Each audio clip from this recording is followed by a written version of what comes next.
Yet again, another cheese video, but this one is a unique cheese video. And as you can see here, we're going to do stuff with vegan meat, raspberry seedless jelly, wild blueberry, and organic tomato and red bell pepper before this pepper goes a little bit bad on me here. And real quick, we'll just go over this in case you never watched one of these videos. So right now I took a can of, where the heck did it go? All right, I took a can of this, but I didn't use the whole can. I used about whatever little liquid was in there and about probably half of this. And then I added a little vanilla almond milk to it, unsweetened vanilla almond milk. You can add regular almond milk or some water, but you get yourself to about 15 ounces. And you want to stay around the 15 ounce mark with my recipe, because I use these molds that, here, I'll show you. These molds will turn out real good, but it doesn't matter. You can just do whatever size recipe you want, but technically you could use a whole can of this. I just decided to use half a can of this and then use some almond milk instead, because I wanted to use some of this for something else. Now, I've worked with regular almond milk, water, and coconut milk, but the cream is the best. The cream makes it the cheesiest, gives it the best texture and everything, so you're best off using cream. Now, you could use a whole can of this yourself and skip on the almond milk or extra water. Just use this whole can. I just needed this for something else. That's why I added the rest in. All right, so what do? You just throw it in a blender here. You throw a little salt to taste. You use like 2 to 2.5 tablespoons of this, depending on the taste you want. This is nutritional yeast, if you're not familiar with that.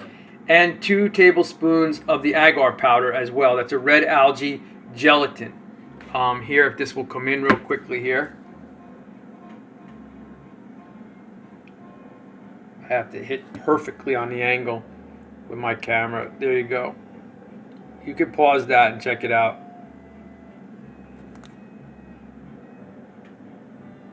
All right. And so it's 2 to 2.5 tablespoons, salt to taste, and 2 tablespoons of agar. Throw it in the blender and blend, blend, blend, blend, blend.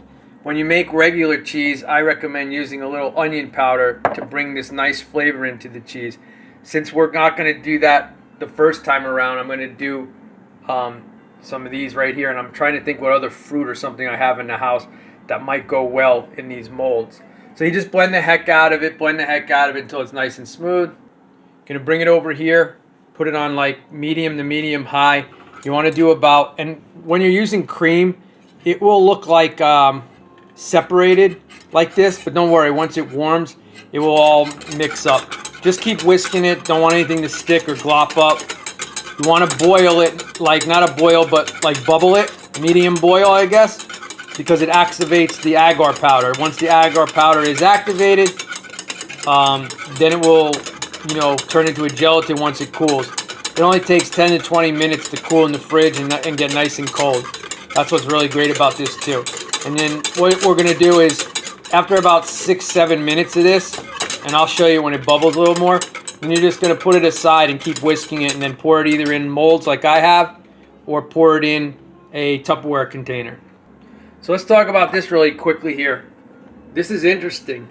So it's a first time buy for me. I saw this in a can. I thought, okay, it's in a can, no plastic, so I can get it. I can recycle it.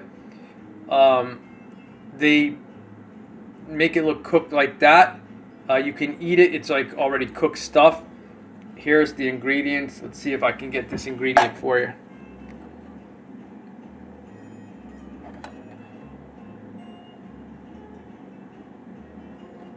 Jeez.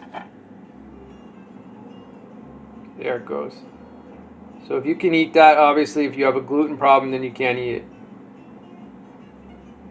All right. Now, I don't know, this was like $3 or $4 for this can. I ate about half of it already last night to try it out, and I'm thinking of new things for it. So they call it like a lunch meat.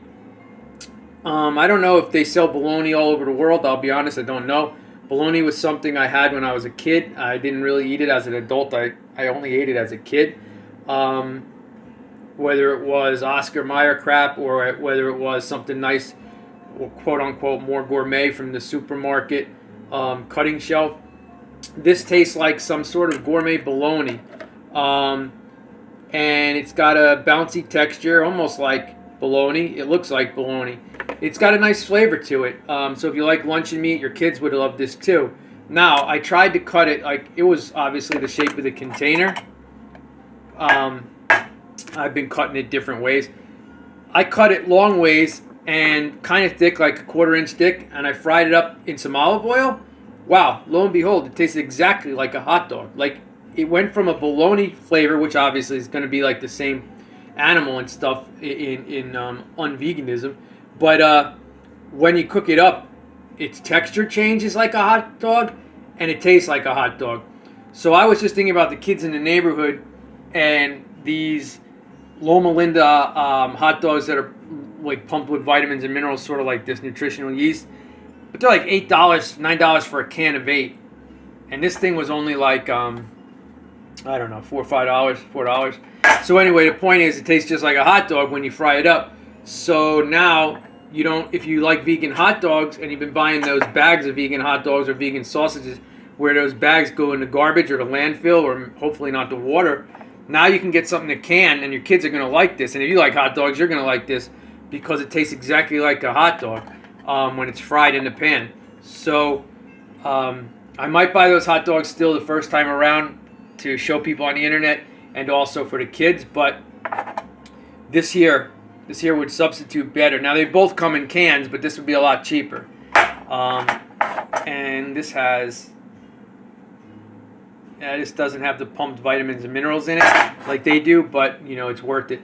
So anyway, I wanted to share that with you. So what I got it out here now is after I make the cheese, there's going to be the fruit cheese, then I'm going to have this and this. So I'm going to lay that on some crackers with this and see how that goes. And again, I'm trying to get this out before Thanksgiving and before Christmas so people get ideas for themselves and the kids. All right, so that's getting going here. I loaded this one up again. So what I did is I just took the same thing I just did. I had this can. I just decided to use this now because I realized I have enough cans for what I need to use it for. So this is going in there, that went in there, and then I added some more of that almond milk again. And like I told you, 2 tablespoons, 2.5 tablespoons, salt to taste. And I'm going to blend it up, but not right now, once this other cheese is made. So what this is going to be, oh, and I added a little bit of onion powder to it, because this is going to be regular cheese to cut up for pizzas and quesadillas and stuff like that. All right, over here. See how that's doing that? That's how you want it to go, and you want to just keep whisking it. And you want at least 6-7 minutes of that. And then you put it aside and you keep whisking it, cools down, throw it in your Tupperware, your molds, whatever you're going to do with it. I've done it both ways, but I like the molds better. It's not that it's easy or anything, I just like the shape of them and how to cut them. I put them in Tupperware, like flat, not flat, but square, thinner Tupperware, and they just pop right out. You might take a knife around the edges and that's about it. Alright, so I laid it out like that. Some raspberries, some blueberries, some raspberries, some blueberry. Now this is wild blueberry. So they're like these tiny little blueberries in there. And this one's a different company. This is seedless raspberry. This one has cane sugar in it, but it's not too much. It's got 7 grams, which is still kind of high, but nuts doesn't have like that 12, 13 grams like some of them do. This is probably the same, but this one is better off. Yeah, same 7 grams, but this is made with real fruit juice and everything. There's no added sugar. This is just all natural. This one uses cane sugar. So if you're a cheese lover and you like raspberry or whatever you want to put in it, I have pear over there, but they're not ripe. Fresh pear, that would probably go good too. But I might just slice that when they're ripe with some of this cheese. So what I'm going to do is I'm going to pour this in as it cools, and then I'll get it about halfway, and then I'll add some more of the jelly and press it down with a knife, and I'll do the same throughout that whole thing. And that should make a nice cheese alone on crackers, or even on a slice of bread, or with that over top too, which I want to taste that meat and the cheese and the jelly on a cracker. Should be really good. Alright, so I filled it in, put more jelly in, and filled it in again. And now this whole board will go on, because these are flexible, so this board will go in the fridge. 20 minutes tops, it will be cold and hard, and everything will be ready to go. And let's see. Oh, what I wanted to tell you real quick is Like you saw, I'm going to do the tomato and the pepper. I've done roasted red bell pepper. I've done basil. I've done dill. I think I did apples. I'm pretty sure I might have done apples. Oh, and I did black cherry. That's another thing I have. I forgot about that. You could do black cherries in there. That's good. Again, whatever you like. This is what it looks like after you blend it up. You just whip it up real good in a blender. So that one's set with the onion because that's going to go good. I'll probably make 2 blocks of like a tomato and pepper or something, and then 2 blocks of regular cheese. That way I can use it on pizzas and quesadillas. This will be for the crackers and all that. I think people who love like raspberry jelly, fruit, the other fruit I just mentioned, and herbs will like this for Thanksgiving to have out on your table, you know. So speaking of black cherries, these are the cherries I get. Dark sweet cherries, non-GMO, 100% juice. They're like 4 and change for a can, but again, you can get cherries fresh in a bag. They'll have pits in them, and the bag you can't recycle. Or you can get them frozen without pits, but the bag you can't recycle. So the can you can recycle. What I do, hold on one second here. So what I do is I have a plant protein shake, and I'll show you that too in case you get interested. Alright, so you can use the cherries. There's none in here because what I did is I blend them up with the whole can, thrown in a blender, and then I add some water, and I make these guys right here. And then I make this. So sometimes I like it a little sweeter or with a cherry flavor. This is the excellent chocolate, but it's expensive. This is a kind of blah chocolate, but this is better and not as expensive and way more ingredients. What I do sometimes, today it's a whole scoop of this, but sometimes I do half a scoop and half a scoop because the flavor in this is so good that it comes out better anyway. And what I do is I mix it up in a glass with water, and then I add that to the taste of what I want. Sometimes I add the vanilla almond milk. So that's another thing. So you can get these cherries, you can recycle the can, you can use them in salads, you can use them in dessert, you can make the cheese like I said, you can blend up your own cherry juice. No matter how sweet you want it or not, you could always add a sweetener if you needed to. I've made 1 can, I think, which is 15 ounces almost, and 1 can of water. So like 30 ounces, and it still was sweet enough. And I made my own cherry juice, and you just blend the heck out of it like you see, and then you add it to your drinks or whatever else, and it's really awesome. All right, so I want to share that with you. Oh, and real quickly here, I've also made, I said it in my other video, I've taken this stuff right here with raw cocoa as well, and I made a dessert cheese. The dessert cheese would be the cream you saw, the agar, and a little bit of sweetener, and then the cocoa and this stuff. And I made a cheese out of it, and I put blueberries fresh and those cherries in it, and it came out awesome. Here, I put these in videos, and I made this, and I told about it. It's pretty damn good. This one looks really good. This is a puff pastry. They're 2 different types of styles. This is like a turkey one. I think this is supposed to be more like a beef type one. They have wheat in it, so if you have wheat, you can't have it. But if you can eat wheat, you might want to try this for the holidays as well, or get one before the holidays to try it out to see if you like it. They make a small one, so you can get like an $8 or $9 or $10 small one, 1 pounder, to try it out before you get the other one. The 2 pounder comes with gravy. They both come with gravy. And like I said, this one's a puff pastry. It's called Field Roast. I recommend Gardein Holiday Roast. It's a turkey one with wild rice cranberry stuffing. It's excellent. One I think is a little bit good in one respect, but not good in another, is called Tofurkey Holiday Feast. The kids would probably like that one with the desserts and everything that come with it. But I think as an adult, you'd like the Gardein and these guys right here. So that's another thing you could do. Alright, so here's the one I just did with the onion powder. I didn't start it up yet. I just turned the heat on. So I wanted you to see in the blender how when you use cream, it like separates like that in clumps. So don't worry about it. Also with that heavy cream or that coconut cream, it tastes like vanilla, like unsweetened vanilla. Use it for whipped cream and use it for ice cream. Just throw in some coconut sugar or raw honey and blend the heck out of it. I now don't know if you can use agar in this. I guess you can, because they say you can use it in all desserts. So you could probably use agar. If not, you can use guar gum. And it helps it soften up a little bit instead of being icy. So you just take some sweetener to your choice. Sweeten a can of or 2 of the cream I just used for this cheese in a blender and blend the heck out of it. If you want vanilla, just keep it like it is and it will turn into vanilla. If you want chocolate, add chocolate, put fruit in it, whatever you want to do. And look up agar. You might be able to use agar for ice cream. I haven't done that yet. I haven't made ice cream in a while. But you can use guar gum, and just look for a recipe with it. It might only take like a teaspoon or two, or a few pinches. All right, but that's another great thing. But I wanted to show you what it looked like before, in case you did this and you think, oh my God, I don't know if my cheese is right. Is that sour? Is something happened to it? No, that's just how it is until you heat it up. All right, there's a raspberry one, pops out real easy. There's the blueberries, and like that. So let's cut this open. Here's the bottom.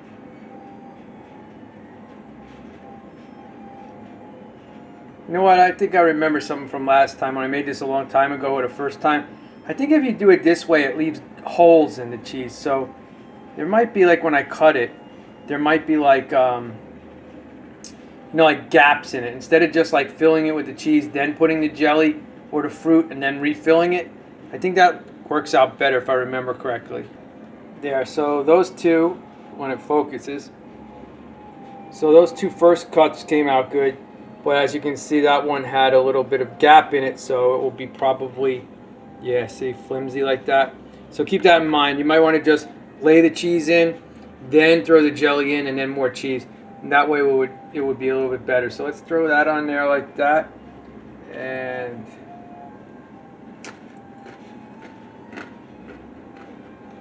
yeah, that's good. And then this is one with the meat on it. So this would be like bologna and cheese with raspberry jelly. My camera's not working out that good here. Here's a good shot of that. Alright, so I popped them out. I'm going to clean it off for the next round of cheese. And there's what the blueberry one looks like. Pretty good, right? Give it a taste.